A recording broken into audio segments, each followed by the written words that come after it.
This guy, Michael Schofield, tattoos the entire layout of a prison on his body. It's bizarre. After careful planning, he decides to attempt a bank robbery one day. Armed with a gun, he pressures the manager to open the vault. But here's the twist. When the cops surround the place, instead of making a run for it, he gives up. Michael gets a 5-year sentence for committing the crime with a deadly weapon. Now, he asks to be in a prison close to home.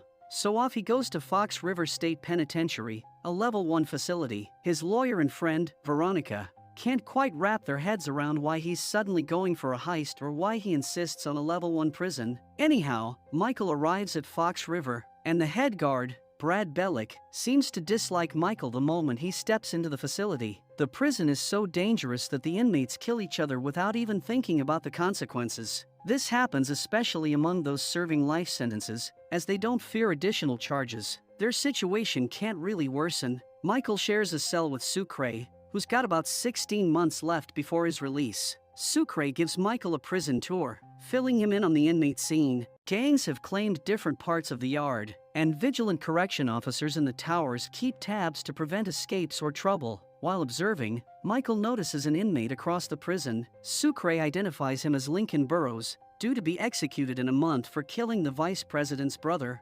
Intrigued, Sucre questions Michael's interest in Lincoln, and Michael drops the bomb. Lincoln is his brother. A few months back, Michael had a heart-to-heart with Lincoln about the murder accusations. Despite the evidence stacked against him, Lincoln swore to Michael that he was innocent of the crime. In the present, Michael decides to approach John Abruzzi, the mafia's big shot in charge of the prison industry operations. Inmates who cooperate can earn some money, and Abruzzi is the boss overseeing it all. Michael expresses his interest in joining the prison industry, but Abruzzi turns him down. As Michael walks away, he leaves an origami crane on the table. He cryptically hints to Abruzzi that he has more to offer than Abruzzi might realize soon. Later, an officer informs Michael that Warden Henry Pope wants to see him. Sucre is a bit concerned because getting an audience with the warden is usually reserved for serious matters. Michael meets with Warden Pope, who is aware of Michael's background as a structural engineer with an impressive academic record.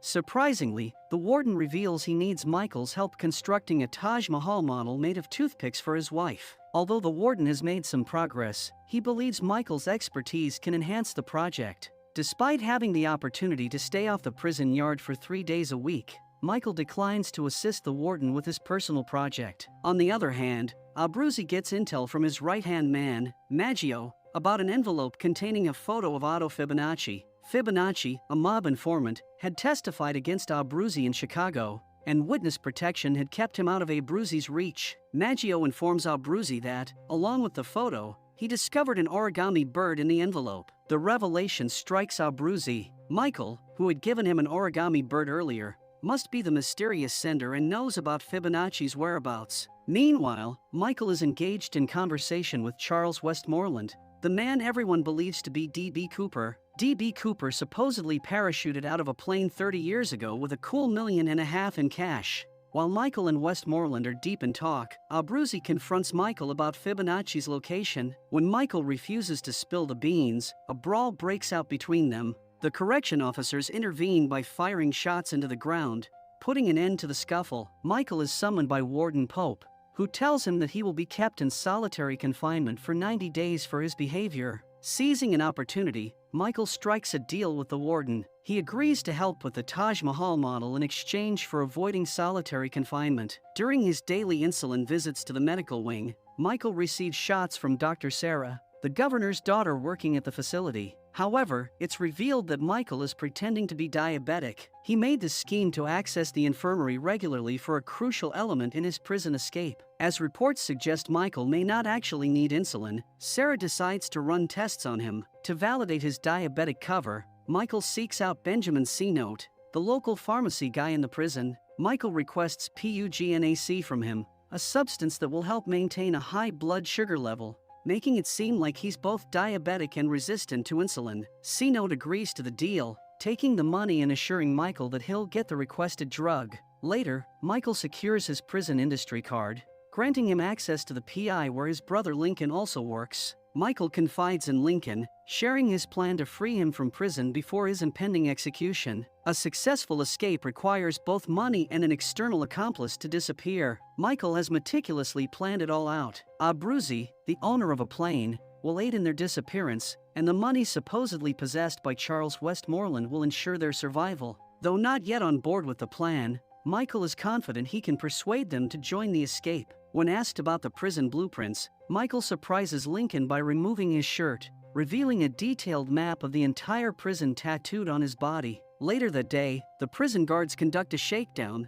a surprise raid on prison cells to uncover weapons and contraband. Aware that he possesses a shank, Sucre hastily instructs Michael to discreetly remove it from under the table. Unfortunately, Bellick spots Michael with the shank and reports it to Warden Pope. Pope quickly realizes that the shank belongs to Sucre and not Michael. As a consequence, Sucre is sent to solitary confinement. When Bellick tries to search the cell again, Warden Pope intervenes, instructing Bellick not to search the cell any further. Pope knows he still needs Michael's assistance, which won't be possible if Michael is in solitary confinement. Moving on to the next phase of his plan, Michael aims to acquire a screw from within the prison. Armed with prior research, he heads to the yard, confident that he'll find a screw beneath the bleachers. Armed with a coin, he attempts to unscrew it. However, the bleachers happen to belong to T-Bag's gang. T-Bag is a dangerous man with a dark history of kidnapping, assault, and murder of half a dozen girls and boys in Alabama. He approaches Michael, expressing his interest in making Michael his boyfriend. Unfazed, Michael refuses and continues removing the screw. T-Bag becomes furious, ordering Michael to leave and sternly warning him to stay away from the bleachers. The following day, Michael makes another attempt to obtain the screw, but T-Bag and his boyfriend catch him in the act. Cornered and with no alternative, Michael is forced to give the screw to the gang. During a break, he decides to find it in T-Bag's cell. Unfortunately, T-Bag catches him in the act. In a quick improvisation, Michael claims he wants to join their gang. From above, C-Note, who's been tasked with arranging PUGNAC, observes Michael with T-Bag. T-Bag informs Michael that they plan to confront the black inmates that night, and if Michael desires to join, he must prove his loyalty by fighting alongside them. Seeing Michael associating with T-Bag, C-Note assumes Michael is conspiring with him and has chosen to be part of his gang. Consequently, he refuses to provide Michael with the desired drug. Despite Michael's attempts to explain that he is using T-Bag to gain something,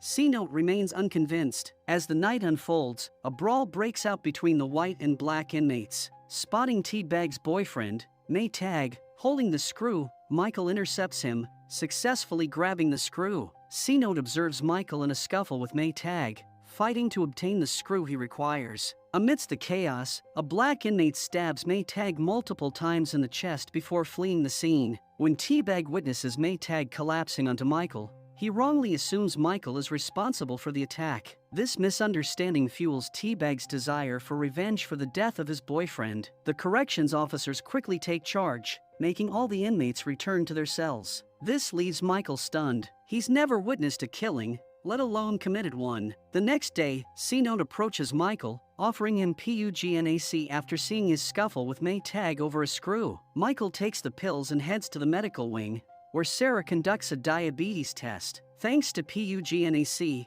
the test indicates a high sugar level, falsely portraying him as diabetic. Later, Abruzzi and his gang corner Michael in a storage shed, pressing him for details about Fibonacci. Despite the pressure, Michael refuses to spill the beans until they're outside prison walls. In response, Abruzzi and his fellow inmates from the PI group resort to a gruesome tactic, cutting off Michael's two smallest toes on his left foot in an attempt to extract the information through torture. However, their brutal method proves unsuccessful. After Michael is brought to the infirmary, Sarah suggests to Bellick that an investigation should be conducted. As Bellick is on Abruzzi's side, Bellick dismisses the need for an inquiry, claiming that Michael stepped on a gardening tool. Afterward, Michael informs Lincoln of his need for Sucre's help in creating an escape route by digging into their cell. However, Lincoln cautions Michael against trusting Sucre, labeling him a thief and emphasizing the risk of sharing such plans. To test Sucre's reliability, Michael discreetly places a phone in a compartment,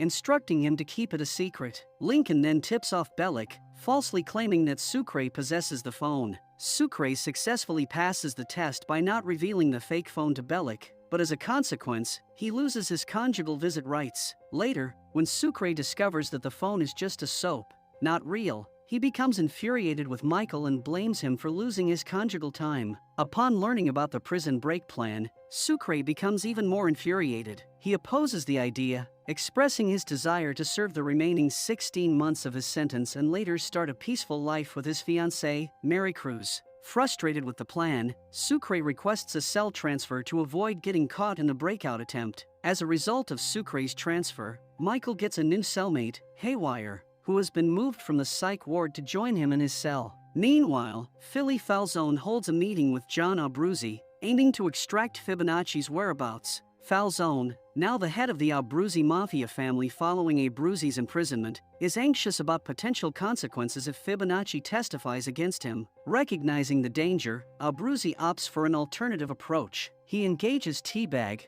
pointing out their common enemy. However, their attempt to confront Michael takes an unexpected turn, as Abruzzi ends up assaulting Teabag to reconcile with Michael. When asked about his demands, Michael proposes a deal. He will reveal Fibonacci's location in exchange for a plane. Now informed about the impending prison break, Abruzzi agrees to cooperate, but on the condition that Michael discloses Fibonacci's whereabouts within a month, preventing the latter from testifying. Later, as Michael plans to dig in his cell while his cellmate sleeps, he encounters a challenge. Haywire, his new cellmate, has a medical condition preventing him from sleeping. Meanwhile, in the cell, Michael inquires of his new cellmate whether he ever contemplates escaping. Haywire deems it a bad idea and recommends reporting any escape plans to Officer Bellick. As the conversation progresses, Haywire becomes curious about Michael's tattoos, requesting to see the entire tattoo. However, Michael declines. Shortly after, a doctor, accompanied by an officer, arrives to administer pills to Haywire. Once the pair departs, Haywire deliberately vomits out the pills, claiming that the doctor wants to dull his senses. Since laying eyes on Michael's tattoos,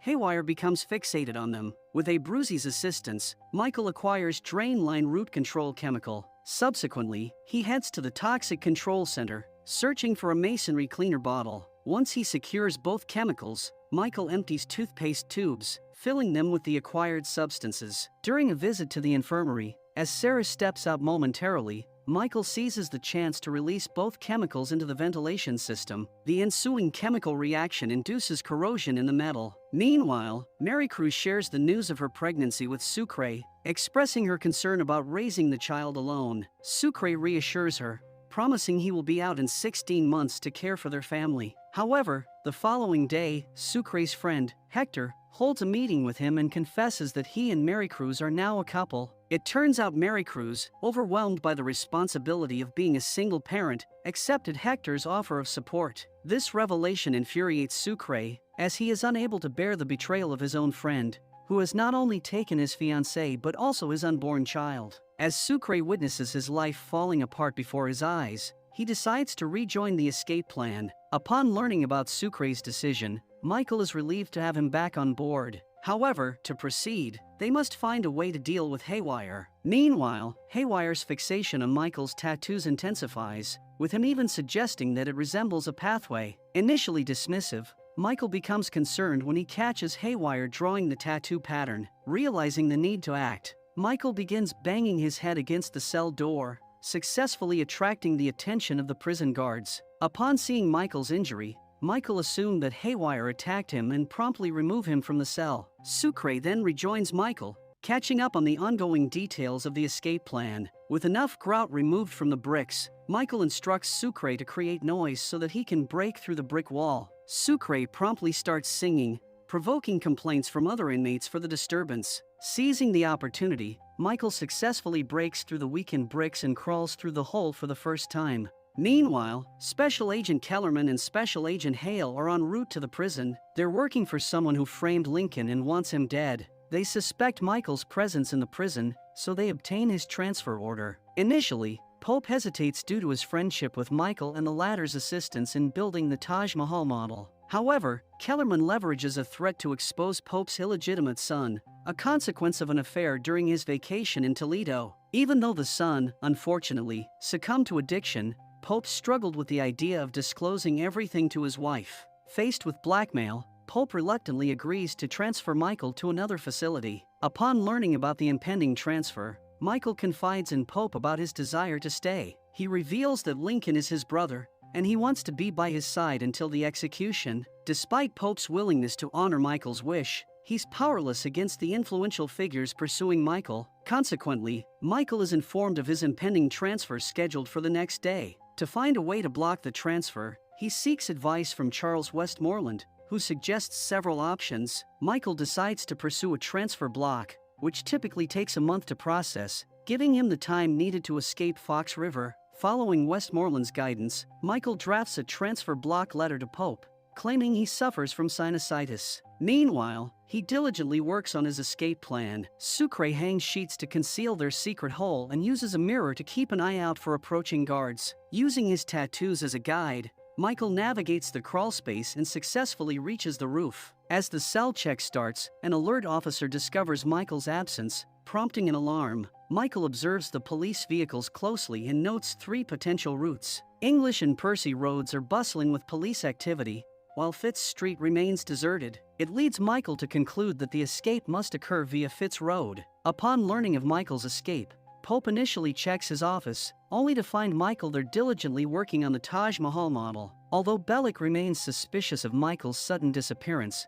Pope dismisses him. He states that Michael won't be their concern anymore since he is scheduled for transfer the next day. It turns out that Kellerman and Hale had visited Pope at his house and threatened him to follow their orders, or they would reveal everything to his wife. Fearing getting exposed, Pope tore up Michael's transfer request and decided to proceed with the transfer. The next day, Michael is brought outside for the scheduled transfer. However, just as the transfer is about to proceed, Pope intervenes, claiming that Michael has a medical condition and can't be sent. This surprising move suggests that Pope genuinely cares for the inmates and is willing to risk exposing himself to his wife. Before Kellerman and Hale can execute their threat, Pope chooses to disclose the truth to his wife. As it turns out, his wife is already aware of the situation and forgives him for his actions. Michael understands that he needs to dedicate a significant amount of time to finishing the excavation inside the walls. He keeps having to return to his cell to make count, which is making this challenging.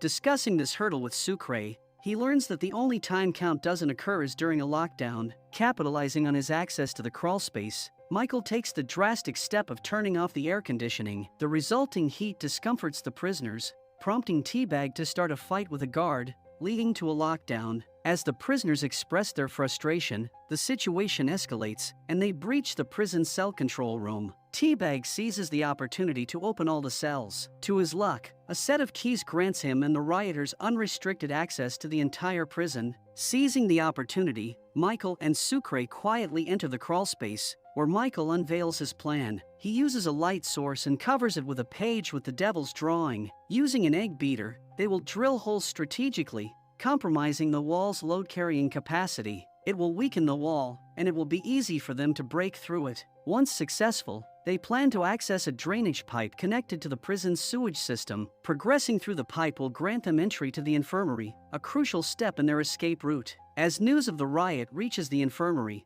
chaos ensues among the prisoners there as well. Amid the turmoil, one of the inmates attempts to assault Dr. Sarah. In self-defense, she injects him in the arm, creating a momentary diversion that allows her to lock herself in her office. Other prisoners gather outside Sarah's office, intending to take advantage of the situation and harm her. The situation escalates until authorities arrive to regain control. The governor, who is also Sarah's father, contacts Pope Henry to ensure his daughter's safety. Unaware of Sarah's dire situation, Pope reassures the governor that the infirmary, located in B Wing, remains unaffected by the events in A Wing. Little does he know that Sarah is fighting for her life amid the chaos in the infirmary. Amid the chaos, Teabag seizes Officer Bob as a hostage. While torturing the officer, he inadvertently stumbles into Michael's cell and discovers the escape route. Before he can divulge this information to everyone, Abruzzi intervenes. When Michael returns to the cell, he realizes that both Teabag and Officer Bob are aware of the escape route.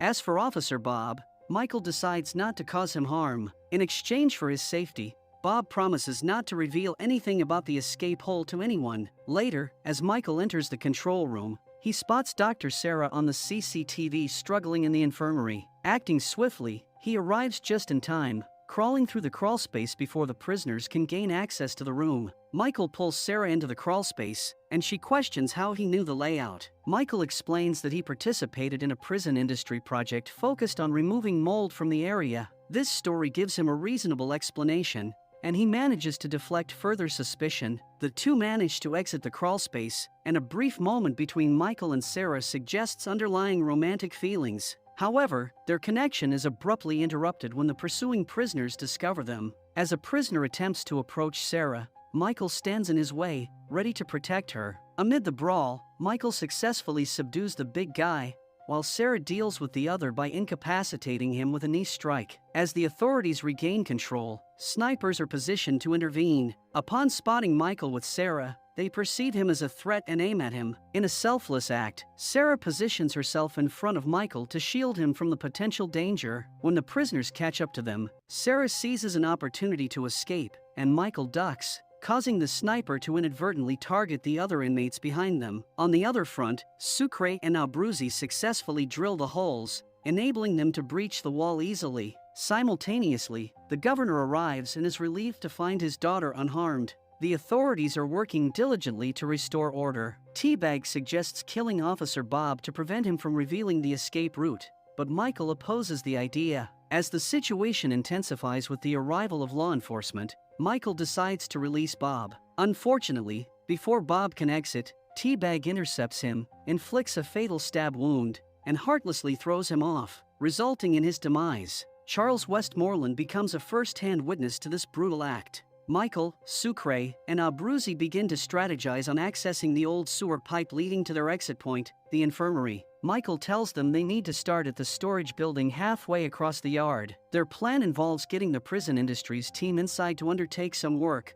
allowing them to chip through the floor and reach the pipe. However, their discussion is disrupted by Teabag, who feels left out. Despite the others' reluctance, he insists on being part of the escape and begins making threats. He warns that if they exclude him, he'll reveal their plan using his beautiful voice. Despite the pressure, Michael is not ready to entertain Teabag's demands at this point. To reach the storage room, the PI team pretends to have some work there. As they attempt to open the door, they're unexpectedly confronted by guards. It turns out the storage room has been converted into a break room exclusively for guards. No inmates are allowed except Charles, who has a spotless record spanning the last 30 years. The snag leads Michael to approach Charles and extend an invitation to join the escape plan. Charles, however, cautions Michael against relying on his wealth, clarifying that he is not D.B. Cooper. In response, Michael begins pointing out intricate details that suggest Charles is indeed D.B. Cooper. Nevertheless, Charles denies the claim,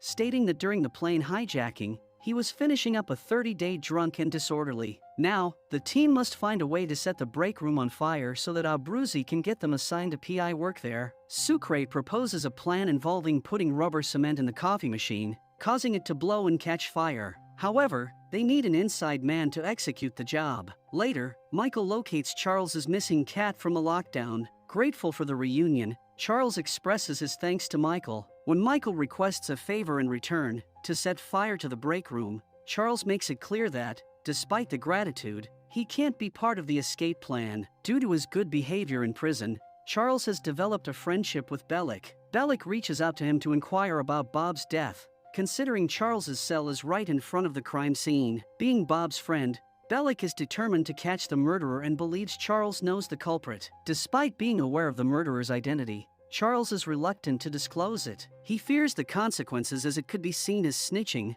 putting his own life at risk. In a shocking turn of events, Charles returns to his cell only to find his cat dead. It appears that Bellick, angered by Charles's silence, took revenge on him. Enraged by this act, Charles decides to retaliate by aiding Bellick's enemies, Michael and his team. He orchestrates a fire, making it seem like the incident occurred due to Bellick's cigarette. In the meantime, Teabag's cellmate, Seth, confides in Bellick about the murderer's identity. It turns out that it's all part of Teabag's scheme. Teabag successfully frames his friend by placing a picture of Bob's daughter under his bed. The friend gets arrested, and Seth, rather than Teabag, is taken into custody. Seth wishes the blame had fallen on Teabag. It turns out that Teabag is sexually assaulting Seth, who is tied up and reaches out to Michael for help. Despite Michael's attempt to intervene, Teabag warns him to stay out of his affairs. With no one hearing his pleas, Seth tragically decides to end his own life. This deeply shocks Michael, who feels responsible for Seth's fate. He believes that he could have done something to help him.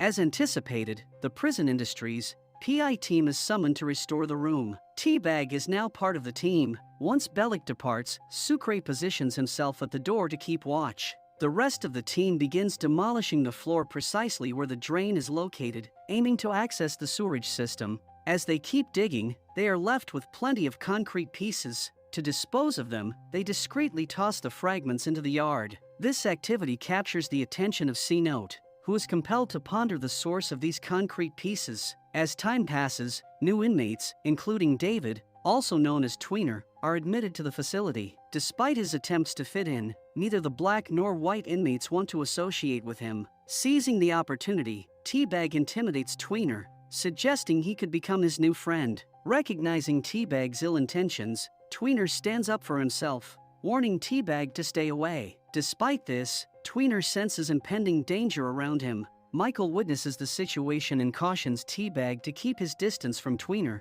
but Teabag remains unfazed. The next day, when the Prison Industries team goes to work, Michael confronts Teabag, hitting him with a hammer and issuing a final warning to stay away from Tweener or any other inmate. This time, Michael isn't afraid of Teabag exposing their escape plan. He knows that it's as crucial for Teabag as it is for the rest of the team. Thanks to Michael's firm warning, Teabag backs down. On the other hand, Abruzzi's associate, Falzone, has stopped bribing Bellick. Upon learning this, Abruzzi assures Bellick that he'll secure the funds. However, Bellick has now realized that all the money is under Falzone's control, making Abruzzi useless. Simultaneously, Falzone has also distanced himself from Abruzzi, appointing Gus Fiorello to gather information about Fibonacci's whereabouts. As a result, Abruzzi loses control of the Prison Industries, and Gus Fiorello takes charge. The new PI team didn't find the hole that is now concealed cleverly with cardboard. With no option left, Michael is compelled to disclose Fibonacci's whereabouts to Falzone to regain access to the storage room. However, he sets a condition. He'll reveal the information only if Falzone agrees to give him $200 million. It is at this point that Abruzzi reveals that Lincoln's attorney, Veronica, is under their surveillance. If Michael refuses to comply, her safety will be in jeopardy. Left with no choice, Michael discloses the information about Fibonacci's whereabouts. To eliminate Fibonacci, Falzone and his men head to the provided location. However, it turns out to be a trap as the police intercept them on the spot, charging them with international gun charges and parole violations. Michael orchestrated this plan with the help of an ally, Nika, with whom he had previously discussed the strategy before entering the prison. A single phone call from Nika was instrumental in getting the job done. Abruzzi is delighted by Falzone's capture, as Falzone had been making threats. With Bellick's bribe settled, Abruzzi regains control as the head of the Prison Industries workers. The team resumes their work, digging the hole, unaware of another problem heading their way. C-Note. He informs Bellick that Abruzzi requires a new worker for the PI. When Abruzzi declines, C-Note takes a bold step,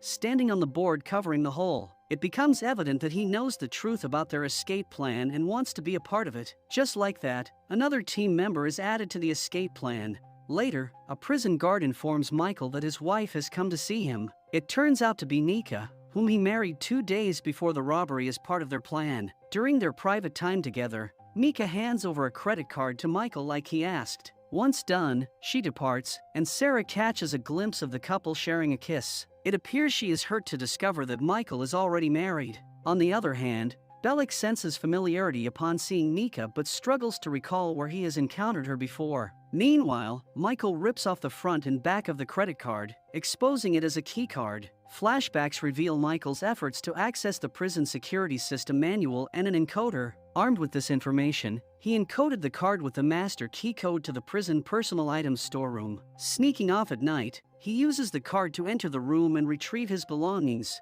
which had been seized upon his arrival. Among them is a recorder, but his gold watch is missing. The next day, Michael inquires with Charles about the theft of inmates' belongings. Charles confirms that it happens all the time, with Officer Deary earning a notorious reputation as the worst thief. Michael identifies his missing watch on Geary's wrist and enlists Tweener to steal it in exchange for a favor at the Prison Industries. To secure the job at PI, tweener pretends to have a seizure. When the Geary is around him, he seizes the opportunity and snatches the watch from the officer's wrist. On the other hand, Westmoreland gets heartbreaking news from Pope Henry. His daughter is battling last-stage esophageal cancer, and she has just a few weeks left. The Department of Corrections has refused to release Westmoreland, fearing he might try to escape again. They only grant furlough extensions for funerals. The harsh reality hits Westmoreland hard. He can only see his dying daughter after she's gone. Determined to be with her in her final moments, he decides to be part of the escape plan.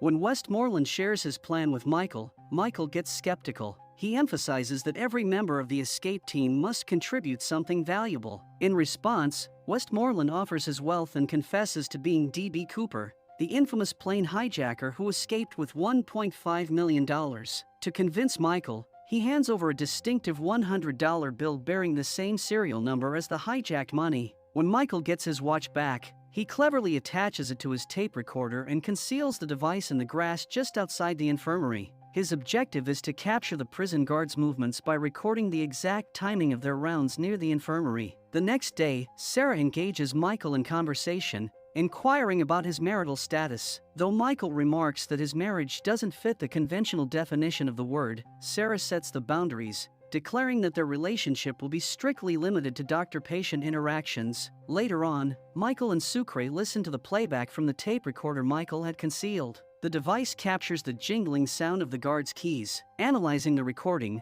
Michael discovers that the guards take 18 minutes to complete their rounds. This crucial information means they have a window of 18 minutes to execute their plan and scale the prison wall. Later, Michael does some maths and informs Lincoln that they have a mere 18-minute window to successfully surmount the prison wall. Breaking down the logistics, he notes that removing the bars from the infirmary windows will take 5 minutes. This leaves them with a tight time frame of 13 minutes for the entire team to traverse the wire and clear the wall. Adding another layer of complexity, each member requires 2 minutes to make the crossing. Doing the math, it becomes apparent that only 6 people can make it in time. Here lies the problem. The escape team comprises 7 members. Someone has to be excluded from the plan to ensure its success. C-Note eavesdrops on their conversation and promptly shares the scoop with the entire team. Everybody thinks that T-Bag should be the one to leave the team. However, as it unfolds, T-Bag has already taken precautions. He's reached out to his cousin,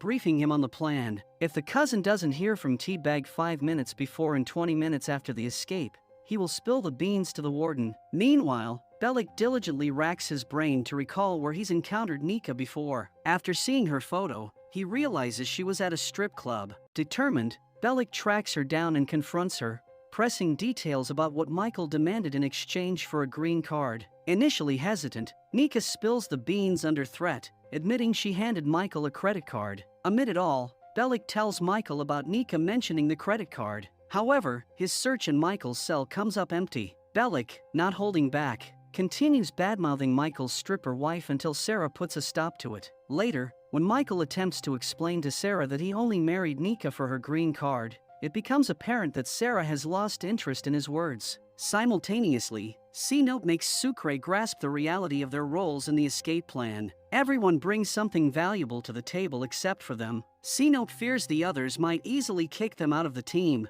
It makes him consider carrying out the plan independently. Meanwhile, T-Bag tries persuading Westmoreland, now D.B. Cooper, to step away from the plan. But D.B. Cooper warns him to steer clear. To get rid of T-Bag, Abruzzi reaches out to his mob contact, instructing him to abduct T-Bag's cousin. It will leave no one outside to snitch. Unfortunately, the execution took a dark turn. Abruzzi's man reports back, admitting that the kidnapping went awry, resulting in the tragic deaths of the cousin and his 5-year-old son. Shocked and burdened by guilt, Abruzzi grapples with the weight of his actions. Haunted by the incident, he finds himself dreaming of his son in a coffin. The weight of the lives he's taken and the crimes he's committed bears down on him. Seeking redemption, he turns to a priest, pouring out his remorse and praying for forgiveness. Upon learning about his cousin and nephew's demise from Pope Henry, T-Bag succumbs to his emotions. Having dealt with T-Bag's cousin, Abruzzi confronts him again but opts not to end his life. Instead, he warns T-Bag to steer clear of the escape plan. In a tearful agreement, T-Bag agrees. However, when Abruzzi turns around, T-Bag slashes his throat with a razor blade, fueled by anger over his family's death. Meanwhile, the rest of the team explores the pipe beneath the hole they've dug. Their efforts are disrupted when C.O. Geary approaches to inspect the break room. With Michael still absent from the sewerage system, Lincoln has no choice but to block Geary's path. Tensions rise, leading to Lincoln throwing him a punch. In the aftermath of assaulting an officer, Lincoln is sent to solitary confinement for 90 days. When Michael emerges from the pipe, he's distressed to learn about Lincoln's predicament. Meanwhile, Abruzzi is rushed to the hospital outside the prison in critical condition. In the meantime, with Lincoln confined to solitary, the 5 remaining inmates gather to discuss their next move. Some suggest escaping within the next day or two, but Michael isn't ready. With only 36 hours left until Lincoln's execution, Michael is determined not to leave without him. Despite Sucre's persistent attempts to persuade him to join the escape plan, Michael reveals a different agenda. He pulls out a blade, slices his arm, and retrieves a black pill he had hidden before entering the prison. Afterward, he engages in prayer with the prison priest, handing him a crucifix necklace with a request to deliver it to Lincoln. Upon receiving the necklace, Lincoln discovers a hollow section containing the black pill and a note that says, "Eat 810. Meanwhile, the rest of the team heads to the break room for their PI work. Michael strategically breaks a water pipe, causing the area to become wet. In response, Bellick barges in and orders the workers to dry the place, even if it means working through the entire night. This aligns perfectly with the team's plan, an undisturbed night for their mission. At precisely 8:10, Lincoln consumes the pill and abruptly collapses. Guards swiftly rush him to the infirmary. Simultaneously, the rest of the team crawls through the pipes, reaching the maintenance room directly beneath the infirmary. The metal has corroded successfully, thanks to the chemicals Michael poured into the vent. However, as Michael prepares to ascend to Sarah's office, he's taken aback to find that the officers have replaced the corroded pipe with a sturdy 12-inch metal one. Both Michael and Lincoln attempt to remove the pipe using rods,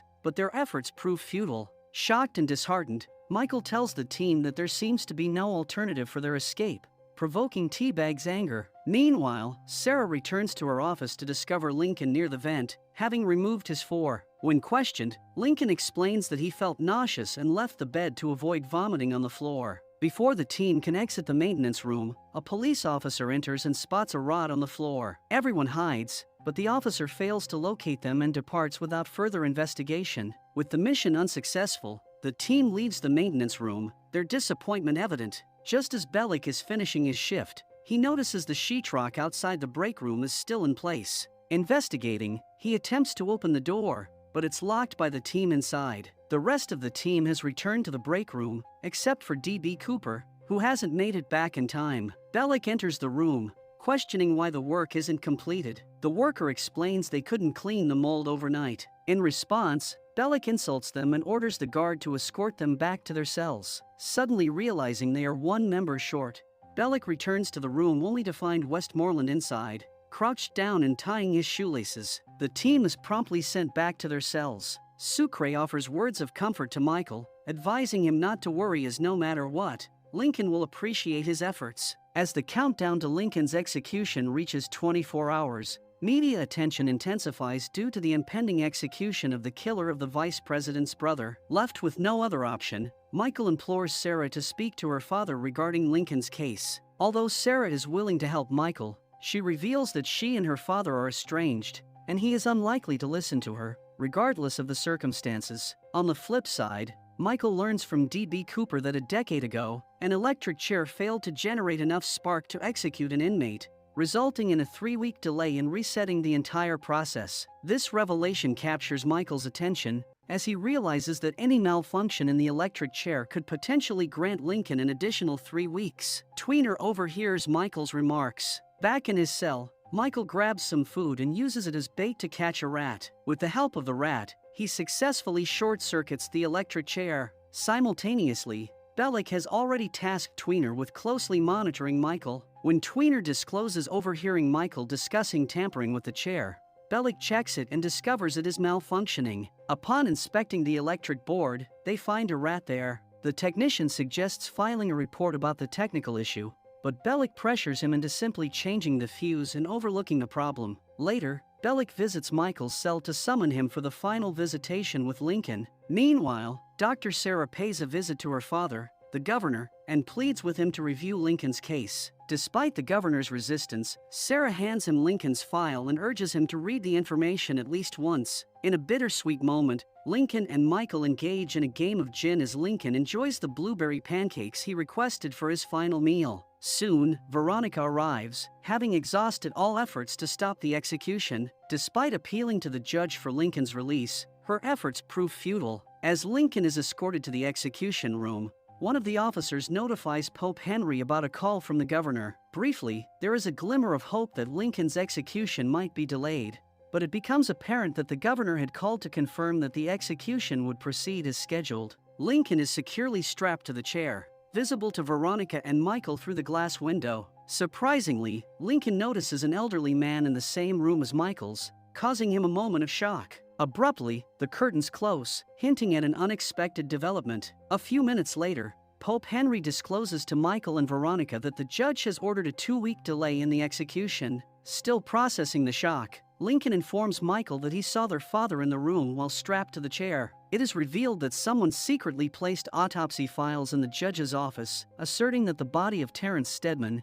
whom Lincoln was accused of killing, belonged to someone else. In a last-minute delivery to the judge, 2 files were submitted, one containing an autopsy report indicating a healthy appendix for the deceased, and the other reporting that the same person had undergone an appendix removal surgery. With the 2-week extension, Michael revises his escape plan, now involving the team to navigate through the psych ward. It turns out the psych ward shares the subsurface line with the infirmary, and that line connects the break room to the psych ward. However, a challenge arises. They can access the hole in the break room to reach a grate that gets them halfway there, but the other half needs to be covered above ground. Considering the 3 towers facing the grate area, everyone assumes it would look like a suicide attempt. In a later conversation with Sucre, Michael shares his need to explore the pipes beneath the psych ward to ensure a smooth passage. Sucre proposes a solution. With the assistance of Sucre's cousin, Monch, who works in the laundry department, they manage to obtain a guard uniform for Michael. This uniform will help him cover the remaining distance to the psych ward. As the PI team returns to the break room,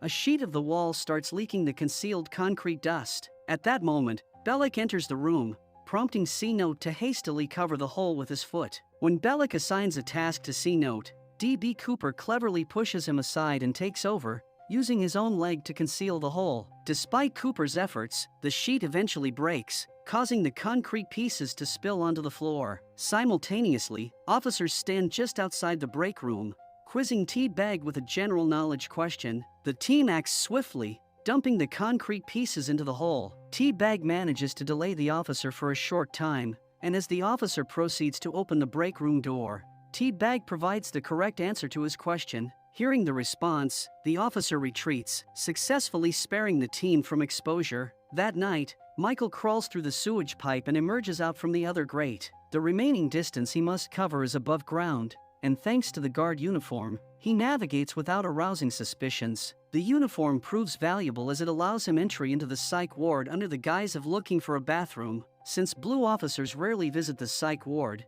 the attendant is unfamiliar with them and permits Michael to use the facilities. Seizing the opportunity, Michael heads to the basement, where he discovers another grate leading to the sewage system. On his way back to the cell, he is forced to hide due to an officer conducting a check in the maintenance area. While hiding, Michael unintentionally leans against a hot water pipe, resulting in a burn on a portion of his back. While Michael successfully avoids detection by the guard, he ends up with a burn on his back, and the uniform now bears a hole.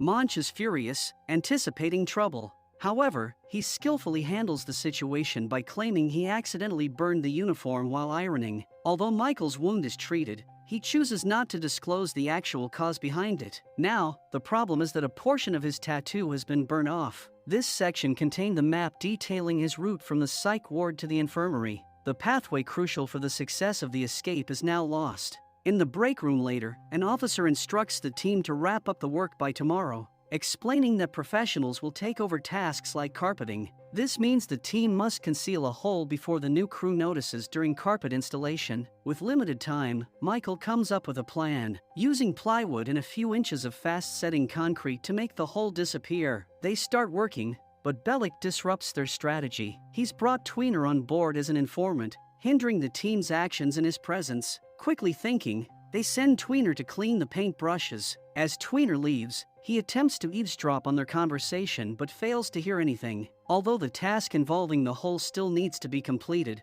an officer shows up and instructs the team to finish quickly, as he needs their assistance in the yard. Without any alternative, the inmates must comply with the orders. Meanwhile, Sarah discovers a burnt fragment of a guard's uniform in Michael's burn. Growing suspicious, she reports it to the Pope. Pope Henry summons Michael and queries him about the discovery. When Michael declines to answer, he is sent to solitary confinement, where Lincoln is also being held. Meanwhile, the rest of the team is anxious about the unresolved hole in the break room. They collectively decide that Sucre should use the opening behind the toilet to reach the break room and patch up the hole. When Sucre expresses worries about getting back out, they suggest that he can re-enter the sewerage pipe through the grate in the yard. Teabag engages with the crossdresser, successfully obtaining the panties Sucre needed to execute the mission. During the night, Sucre navigates the sewerage pipe to reach the break room and successfully fills the hole with cement. However, on his way to the grate area, he is apprehended. Despite Sucre's insistence that he wasn't attempting to escape,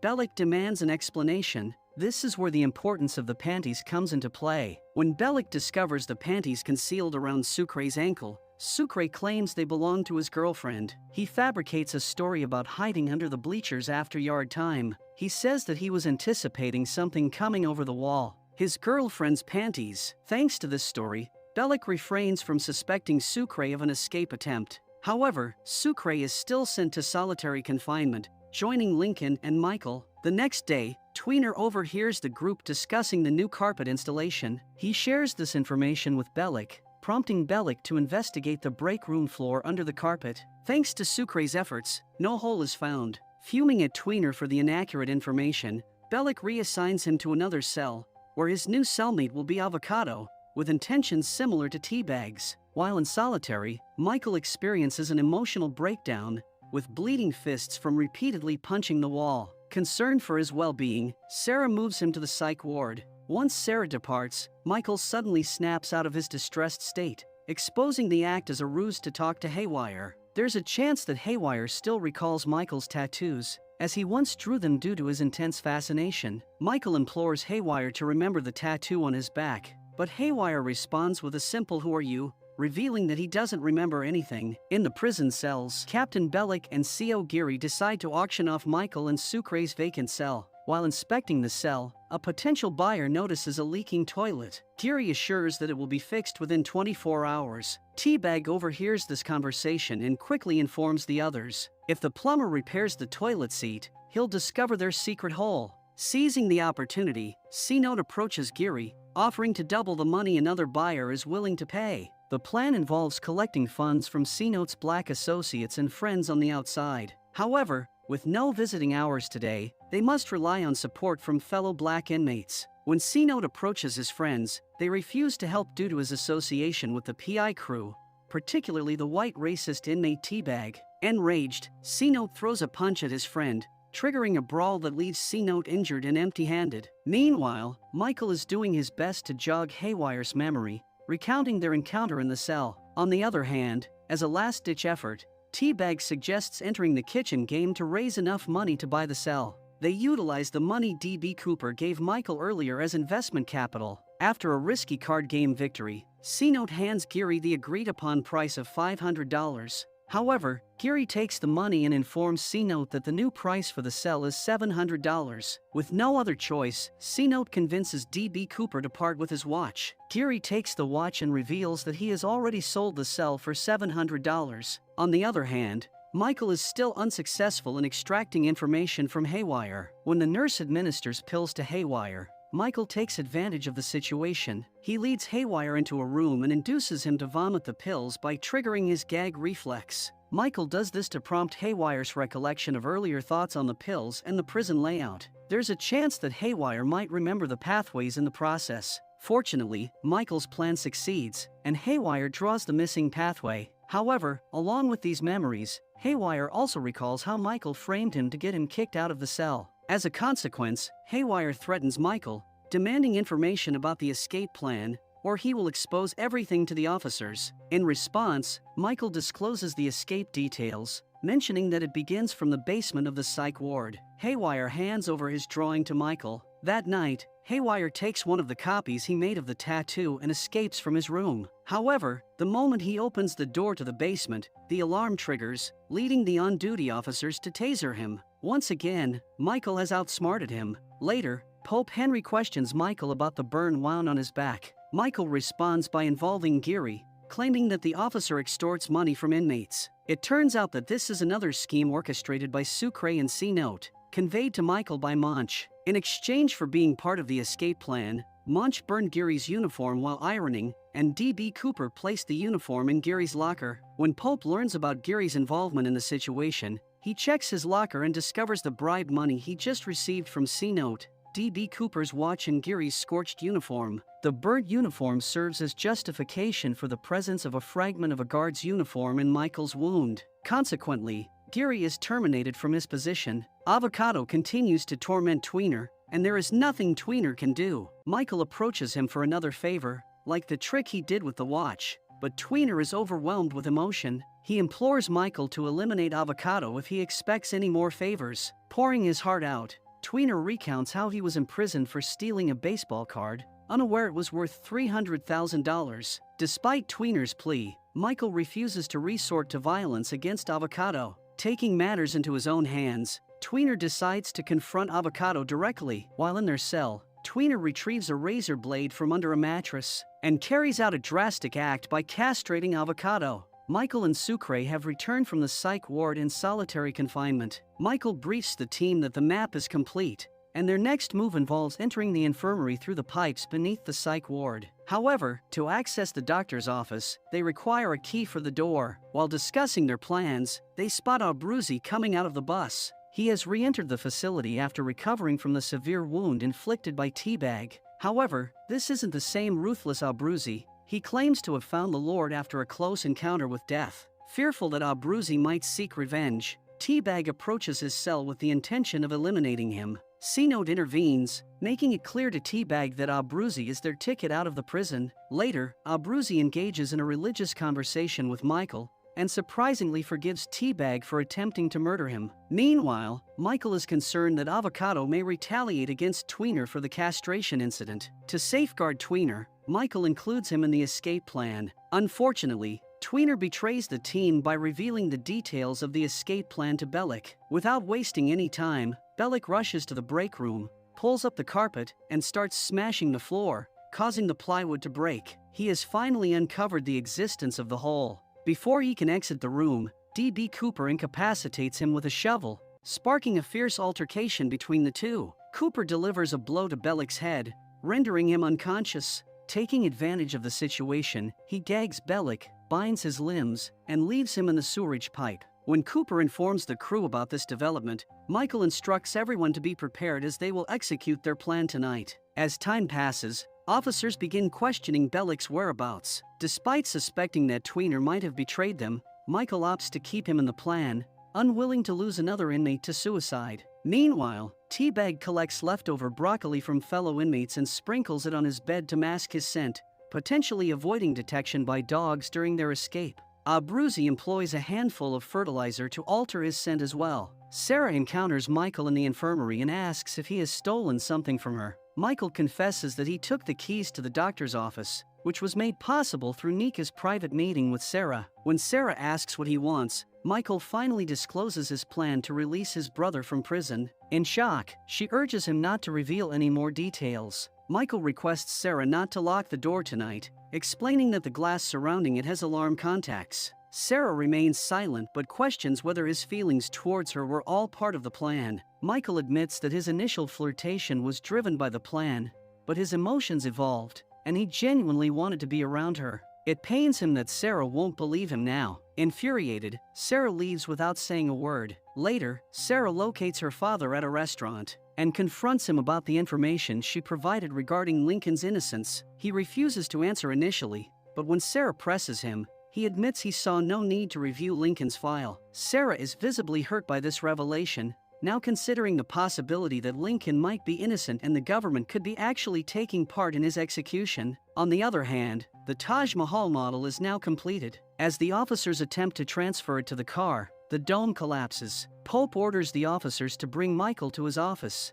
Michael is summoned and escorted to the office, where he confesses to Pope Henry that he intentionally removed the support from the model. In a tense move, Michael places a knife against Pope's throat and compels him to instruct the officers to transfer Lincoln to the infirmary, keeping him overnight for tests. After Pope does what was instructed, Michael gags Pope, expresses his apologies, and knocks him unconscious. Returning to his cell, Michael finds Sucre already distressed about the upcoming situation. During break time, as the cell doors open, the other crew members approach Michael's cell one by one. They have their jumpsuits now dyed white with hydrogen peroxide. Bellick, still in the crawlspace, manages to remove the tape from his mouth. Swiftly, he loudly screams, attracting the guards' attention. They enter to investigate, but Teabag quickly covers Bellick's mouth with his hand. After reapplying the tape, the crew continues their journey toward the psych ward. Wearing the white jumpsuits, they blend in with the psych ward patients. They unlock the door and enter the psych ward, with Michael donning a blue uniform, posing as an officer. The attendant in the psych ward notices Abruzzi and alerts Michael. To keep him silent, Michael injects the attendant with a sedative. The crew continues their journey from the psych ward to the infirmary through the sewerage pipe. Upon reaching the infirmary, they surround the officer overseeing Lincoln. After rendering the officer unconscious, they proceed to the doctor's office. Thanks to Sarah, the door is not connected to the alarm, allowing Michael and the others easy access. They convert a fire hose into a large rope, connecting one end to the window grate and the other to the elevator. The plan is to tighten the hose tension to rip off the bars. However, the elevator refuses to move on its own. Tweener steps into the elevator and presses the button, causing the grate to be forcefully removed. Everything is going smoothly until Haywire suddenly appears, holding a CO radio in his hands. Michael attempts to keep Haywire calm, but Haywire insists on being part of the escape, or else he'll call the guards. Reluctantly, Haywire becomes a part of the escape plan, while the others start climbing the wire to get to the other side of the wall. D.B. Cooper collapses to the floor. It turns out that when he tried to stop Bellick, he got injured by a piece of glass. As Michael and C-Note rush to his aid, Cooper asks Michael to promise to take care of his daughter once he's over the wall. Michael makes the promise. Cooper then discloses where he buried the money but reveals that the government underreported the figure to the media. The actual amount he escaped with was not $1.5 million but $5 million. On the other hand, Pope's secretary calls the officer after being unable to locate him. They soon discover him in a cupboard, gagged and bound to a chair. An alarm is triggered, and all the officers go on high alert. Everyone manages to escape except Monch, as the wire can't bear his weight, breaking and causing him to fall back into the prison. Captured by the officers and questioned about the plan, Monch reveals all the names involved. A-Wing echoes with the sounds of celebrating inmates who are aware that Michael and the PI crew are on the run. Two guards pull Bellick out of the hole, and he promptly requests his shotgun. Bellick emerges to face a gathering of guards surrounding Warden Pope, who issues orders over a bullhorn. As the police officers get into their cars, the 8 convicts make their way to the forest. There, they discover a car that C-Note asked his brother-in-law to park. Everyone gets in the car, instructing Haywire to retrieve the keys from a nearby dustbin. While Haywire is occupied, Abruzzi hands Michael the car keys, revealing that they sent Haywire away to get rid of him, leaving Haywire behind. The crew continues their journey to the runway. As Lincoln drives the car, Abruzzi attempts to remove Teabag from the group. However, Teabag has already planned ahead. He has attached one side of the handcuffs to his left wrist. Before Abruzzi can pull the trigger, Teabag quickly reaches out and cuffs the other side to Michael's right wrist. Teabag holds the key in his teeth and promptly swallows it before they can retrieve it. Now, the crew is compelled to keep Teabag with them. If they kill him, Michael would have to drag him all the way to the runway. When the car gets stuck in the mud, the crew seeks refuge in a shed. There, Lincoln seizes Teabag, and Sucre attempts to use a cutter to sever the cuffs, but it proves ineffective. Abruzzi resorts to an axe, cutting Teabag's hand and successfully obtaining revenge. The crew then resumes their journey to the runway, but upon arrival, they discover that the plane has already taken off due to the approaching police. The 5 remaining inmates flee into a field adjacent to the runway, with the police in pursuit. Teabag is sprinting through the forest, clutching his amputated and cut hand. Meanwhile, Tweener, whom Michael ordered to separate from the crew because he snitched on them, has avoided capture by hiding in the back of a horse trailer. On the other hand, Haywire has stolen a girl's bicycle, and only time will tell where his unpredictable journey will lead him.